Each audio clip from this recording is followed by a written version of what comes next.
The 2025 PGA Tour season concluded with a dramatic twist at the RSM Classic, where Sami Välimäki made history as the first Finnish golfer to win on the circuit.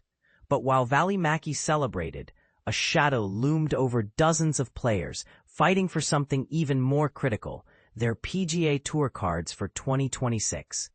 This year, the stakes were higher than ever, as the PGA Tour tightened its membership criteria, requiring players to finish within the top 100 of the FedEx Cup to retain full status, down from the traditional top 125.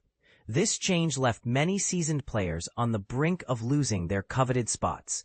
But here's where it gets controversial.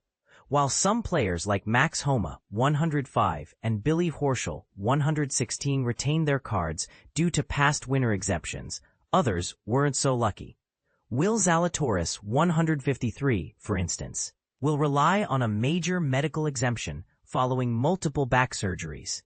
Yet 12 notable names failed to secure full status for 2026. Among them, one player will use a career money exemption. But who? Let's dive into the list of those who fell short, starting with Matt Wallace, 103. The five-time DP World Tour winner managed just one top 10 finish this season, a T3 at the 3M Open. With his 2-year PGA Tour exemption expired, Wallace now faces conditional status at 35.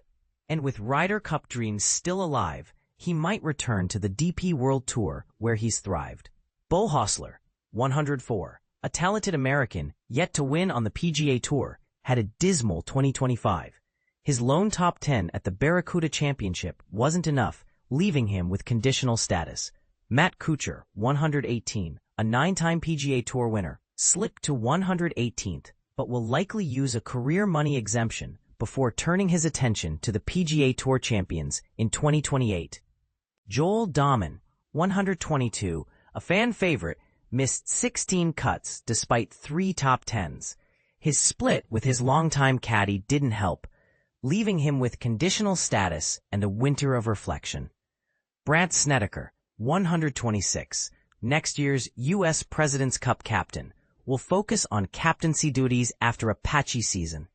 Adam Hadwin, 139, a surprising name this low, missed 12 cuts and fell just inside the top 140. His late push in Bermuda fell short, likely costing him a spot on the 2027 International President's Cup team. Zach Johnson, 141, a 2-time major champion, missed 9 cuts in 17 starts, relying on a career money exemption for 2026. He'll also join the PGA Tour champions in February 2026, possibly alongside Tiger Woods.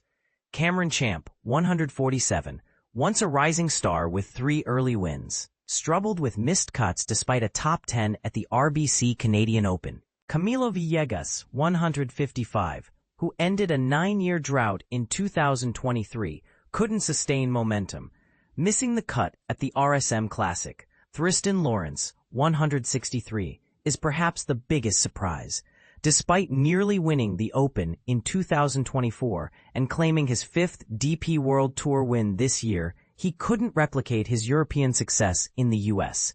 He'll return to the DP World Tour full-time, where he's likely to shine.